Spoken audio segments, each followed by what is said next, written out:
Fact versus fiction. Let's compare widely circulated media claims about Harry and Meghan with, well, the facts. Okay, quickly off the top, I just want to say congratulations to the Princess of Wales. If these reports from the Daily Mail are true, that Catherine was offered the cover of Vogue magazine, what a thrill. I would absolutely love that. Wouldn't that be exciting to see her all dolled up on the cover of Vogue? And you know what? If I see another Kardashian on the cover of Vogue, I'm going to take it to the streets. So Catherine is a much more appealing offer to me. That Vogue cover I might actually purchase. So congratulations to our favorite girl. I really hope that that comes to fruition. Let me know what you think in the comments below. Meanwhile, a sucker for a flashback. So today, let's reminisce about Us Weekly's January 2024 cover story inside Prince Harry and Meghan Markle's Hollywood comeback, Year of Redemption. Exclusive. Wow, that was some positive thinking. Vanity Fair has become the latest media outlet to report Duchess drama between Meghan and her employees or collaborators, reinforcing the wider narrative that Harry and Meghan cause trouble and tears wherever they go. Vanity Fair's scolding comes months after similar reports from The Hollywood Reporter, a PR crisis that inspired Meghan's team to stage a public relations Hail Mary in the form of an article in Us Weekly magazine. No, not Vogue. Us Weekly magazine. What the hell? As Newsweek reported, Vanity Fair's coverage is, however, far more awkward for Meghan. This is in comparison to The Hollywood Reporter, partly because it is a far longer piece, but also significantly because it demonstrates just how ineffective the Us Weekly counterattack actually was. Shortly after the Us Weekly story was published, Harry and Meghan's publicist, Ashley Hansen, no idea if she's related to the Hansen brothers, but that would be awesome, left the Sussexes company Archwell. At the time, Hansen was the 19th person to quit working for Harry and Meghan full-time, igniting further speculation around the work environment that the Sussexes provide. While Page Six reports, despite her exit, Hansen will continue to work with Harry and Markle as she is taking on the Prince and Suits alum as part-time clients at her Los Angeles-based consulting firm. An article originally published and then deleted by the Times claimed that there was frustration behind the scenes. I mean, was that frustration considering Us Weekly magazine the solution to your PR nightmare? Because yikes. In the now removed article from the Times titled Harry and Meghan's Fifth Departure of the Year as PR Chief Exits, a source told the publication Ashley has been putting the feelers out for doing some freelance work on her own. It hasn't worked out with Harry and Meghan. She is really good and highly rated by their team. It's just the clients don't always listen to the advice. Shocker. Whether it was Ashley or Meghan Markle, someone thought Us Weekly magazine was going to be a game changer. And to repeat myself, and Newsweek, the Vanity Fair piece demonstrated just how ineffective the Us Weekly counterattack was. But Us Weekly had been drinking the Sussex Kool-Aid for a while. Take a look at this January 2024 cover story, which now feels more like a parody. Inside Prince Harry and Meghan Markle's Hollywood comeback, Year of Redemption, exclusive. Knowing what we know now about Meghan and her team working hand in hand with Us Weekly in September of 2024 to combat the Hollywood Reporter story, some of these quotes feel even more, well, ridiculous, okay?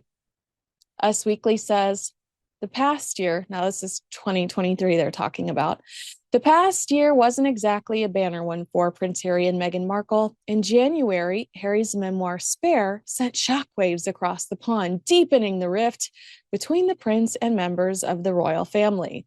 In May, the Sussexes were accused of exaggerating claims they've been involved in a near catastrophic car chase with the paparazzi in NYC.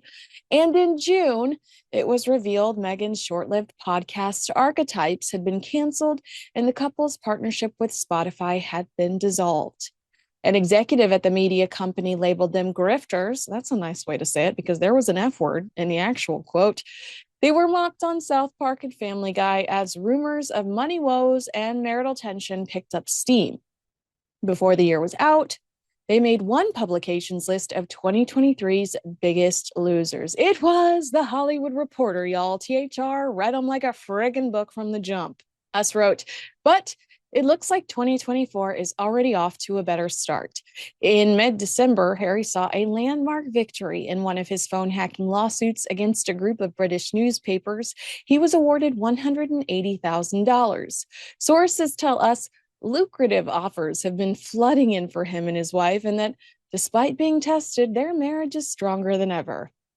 What lucrative offers? I haven't seen one Del Taco post from Meghan Markle on Instagram. And Meghan, a source told the magazine, Harry and Meghan are in extremely high demand, noting that the duo are being courted for speaking engagements, business collaborations, and entertainment gigs. They're also thinking of moving from Montecito, California to LA to get closer to the action in Hollywood, adds a second source. Harry and Meghan think 2024 will be the year of redemption. Blink, blink, blink. More like year of detention. These two were MIA in 2024, except for random jars of jam. And what speaking engagements? Are they talking about South by Southwest? That's a panel. I think of a speaking engagement standing on a stage and talking about something bigger than yourself. Business collaborations. Are faux royal trips to foreign countries now categorized as entertainment gigs? Because that does kind of make sense. There was a lot of acting involved and filming things without sound. It was like a silent movie. And the BBC said, we're not playing this silent movie, okay? You have messed with the raw footage. It is no longer quality enough for BBC. Us Weekly claimed it's an exciting time for the Duke and Duchess of Sussex. According to the second source, Meghan's team has been turning down offers left and right. They've actually been shocked by how popular she is, says the source, interjecting here to reiterate the 91% negative feedback on Meghan's Netflix YouTube trailer. 91% negative. Also, the idea that her team has never seen something like that. They're shocked by how popular she is. They've never seen something like this before. William Morris Endeavor represents Jessica Alba, Ben Affleck, Christian Bale, Kate Beckinsale, Matt Damon, Jennifer Garner, Whoopi Goldberg, Jake Gyllenhaal, Kate Hudson, Hugh Jackman, John Krasinski, Jude Law, Sienna Miller, Conan O'Brien, Denzel Washington. And you're trying to tell me these people have never seen anything like this before? Get out. Get out. Continued, she has a few projects pending, and the source says the Suits alum may also be working on a big media deal. Was that Lemonada Media? Because that was not exactly what I would consider big. And by the way, where the hell is it? Time is ticking, okay? If you thought that paragraph was hilarious, brace yourself for this one. The second source says Meghan is being approached about everything from film roles to multi-million-dollar endorsement deals with fashion and beauty brands, but her focus remains on philanthropy and giving back. Think back to that Vanity Fair article where her neighbors complain about how she tries to monetize everything. If Meghan Markle had multi-million-dollar endorsement deals on the table, she wouldn't be walking the carpet for highbrow hippie at a low-energy party in Venice. She'd be doing Paul Mitchell commercials. Like, we're not dumb. And their lack of philanthropy and giving back has been cited as one of the reasons people don't like or understand them. Can you define arch well? Because this is my job and I can't. Show up, do good. Okay. I could do that at a car wash. Us Weekly writes, Harry 39 and Meghan 42 launched the Archwell Foundation in 2020 with a mission to facilitate cultural change. God, they're so good at being vague. The source says Meghan is currently laser focused on the foundation and that everything she considers must fall in line with an Archwell initiative. On December 11th, the organization announced this is December 11th, 2023. The organization announced Meghan had debuted the Welcome Project, which supports women-led programming for recently resettled Afghan women. Now, we've seen Meghan appear at one event for the Welcome Project, and that was in November of 2024, almost 1 year after the initiative was announced. So like it's that lack of consistency that Vanity Fair talked about, right? Okay, a year later we hear about this project again. That's not how that's not how you brand yourself as somebody that is laser focused on philanthropy. 12 months we don't hear about this. We forget that you're involved in that. We forget that you're doing that. They report there's also talk she's resurrecting the TIG, the lifestyle blog she ran prior to marrying Harry in 2018, while the second source maintains that conversations around the blog are ongoing. The first source says the plan is to relaunch the TIG bigger and better than before. TIG Talk, TIG Talk. That is a watch reference. Is that before or after we get beyond a landing page that just collects email addresses for American Riviera Orchard.com asking for a friend? Oh, wait, here we go. A return to acting is a never say never possibility too, says the first source. I like how source one and source two. Honestly, it's this person that knows nothing, one, and this other person that knows absolutely nothing, two, and are both talking out of their beeholes. That's how I would just describe them. Is that being too harsh? I mean, like, how many of these things are like not actually true that we've gone through so far? Redemption, year of redemption. Possibility, says the first source, especially given the recent resurgence in popularity of Meghan's long-running legal drama Suits after it hit Netflix in July. Sources say there's talk of a reunion similar to the Friends special that aired in 2021. Oh my God. Comparing Suits to Friends is, pardon my French, the stupidest thing I've ever heard. I'm insulted. Chandler Bing is insulted, okay? Don't even. Meghan's been tight-lipped about potentially revisiting the series, but there's hope that if the timing's right, something can be worked out, says the first source. Adds the second, Meghan would consider it.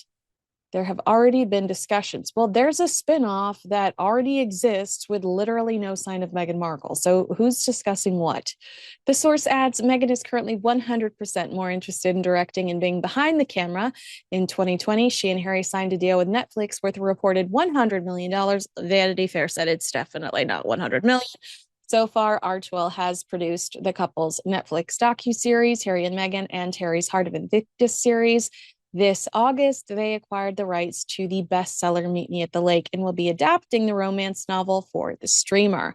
I can't imagine a more perfect partnership, the book's author Carly Fortune said of the news. Meet Me at the Lake, not in production yet, just so you know. Harry is just as busy as his wife with another book on the horizon. He signed a 4-book deal with Penguin Random House, the publisher behind Spare, in 2021. He still has so much more to say, says the second source. If I have to hear any more details about that man's penis, I might sue for emotional distress. P.S. As we reported last week, page 6 says Harry's book deal has quietly dissipated. But back to Us Weekly. Their source clarifies that despite Spare breaking first-day nonfiction sale records for the publishing company, Harry isn't interested in writing another tell-all. Harry and Meghan want to go in a different direction. They've said what they need to say with regards to the royals. The second source says they're moving on. That's funny. The insistence on using their title says otherwise, but I digress. They're both being highly selective about what they say yes to. There's this perception that Harry and Meghan have been snubbed in the entertainment industry, says the first source. But the way they see it, they're choosing quality over quantity instead of grabbing every opportunity that comes their way. You guys, Meghan Markle did a New York Times interview where she referred to herself as a dolphin, promoting a handbag company that pays their employees as little as 10 cents per hour. Those handbags are $700. But no, she's going for quality. Also, I'd argue that negative write-ups in Bloomberg, The Wall Street Journal, The Cut, The Wrap, Hawk, The Hollywood Reporter, and now Vanity Fair doesn't exactly scream welcome to Hollywood. But you know, what do I know? Not that I'm just like sitting in front of the sign. when they're not working, according to Us Weekly, they enjoy date nights at their $14 million Montecito home and being hands-on parents to Archie and Lily. They try not to rely too heavily on nannies, says the first source.